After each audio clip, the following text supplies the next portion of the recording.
everyone, welcome back to the channel. So we've joined the Vanother Collective, and each month we're going to bring you a new video based on a particular subject.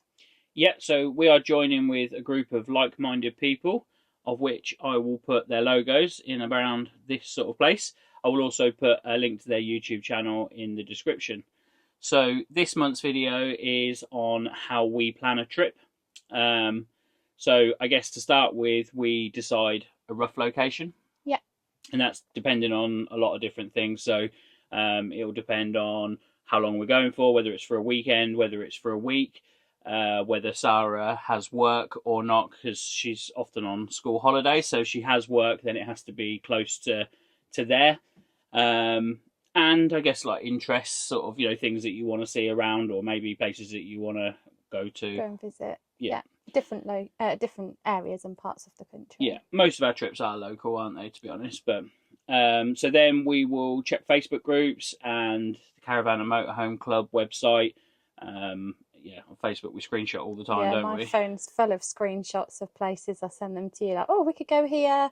And we've also got, like, I designed a big list of all of the screenshots because it's taking too much memory on my phone. With the mileage, with the time it takes from where we keep the van stored. Yeah.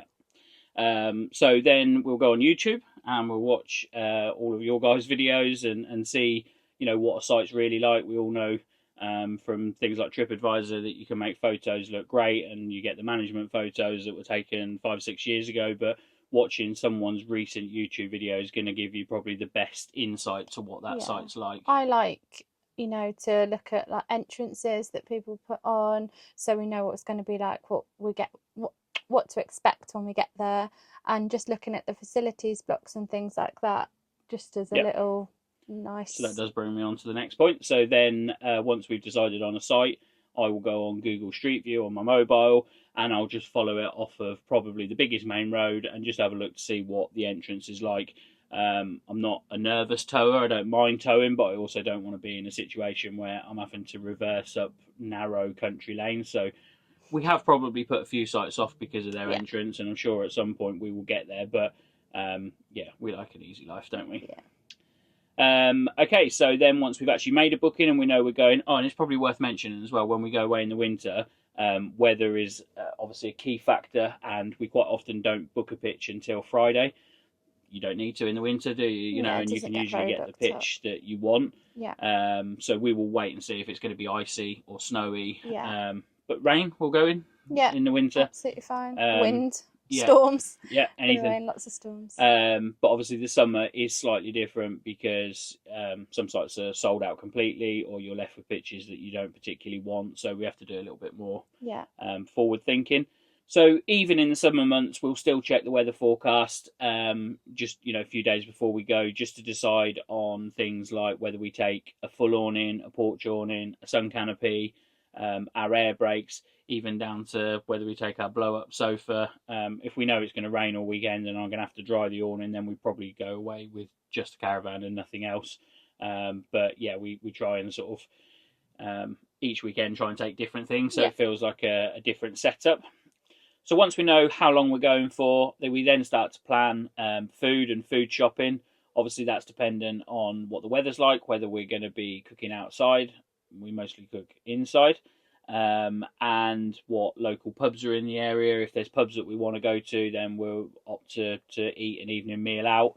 And then, we normally do a shop when sort of probably the night before. Yeah. I work 2 till 10, so going to Tesco's at 10 o'clock at night is an easy shop.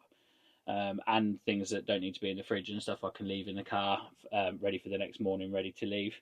So then we think about packing our clothes, making sure that we've got things that are suitable for the weather. We do leave a couple of bits in the caravan, hat and gloves, etc., which we've still got in the caravan because it's cold. And then we've got some summer bits in here as well, so we don't have to constantly remember them. We do also make sure that we bring back to the caravan everything we've taken home from the week before, like our washing, tea towels, bedding, etc. And making sure we've got our raincoats, sometimes having our wellies depending on the location of the site for what we're going to be doing.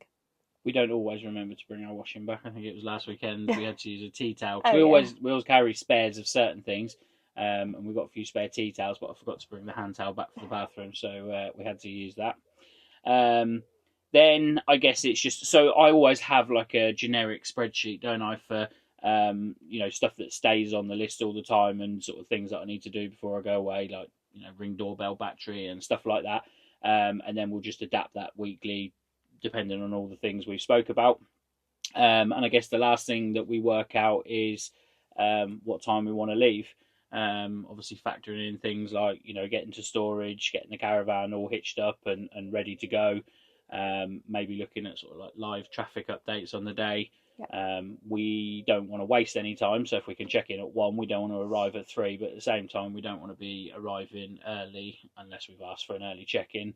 And having to wait for a long time to get onto a pitch. So just a bit of planning with the roads, I suppose. Yeah, definitely. And then just as we've said, if we take 2 cars, just making sure that we're both going to arrive at the same time, or one's going to get there before, so we can help the other one to set up.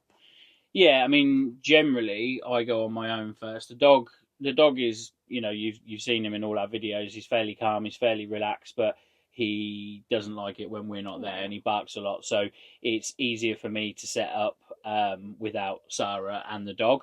But obviously, when me and Sara go together, it's also handy because she can stay in the caravan and she can do things like the taps and unpack the fridge, put the TV out, and all that sort of stuff. Make the bed if we've But the site that we're actually filming on this weekend, now we're on a little CL site that is very, very tight. So I asked Sara to go over to be there before me. She came, parked the car on the pitch that we'd chosen, and then walked down to do the gate, and basically just to sort of give me the lay of the land. And very luckily, there was a caravan waiting to unhitch, so she was able to speak to them and just say, "Can you just wait 30 seconds while I'm coming up the drive?" So yeah, there's a lot of things that are sort of quite religious in our planning in terms of some of the things we spoke about, but some of it is just dependent on where we're going, when we're going, time of year, and you learn. And what we're going to be doing while we're there. As well. And you learn as well, and you learn things that make it easier for you, and things that you've perhaps done that you wish you hadn't. So it changes all the time. You've forgotten one important thing. You forgot your caravan bag.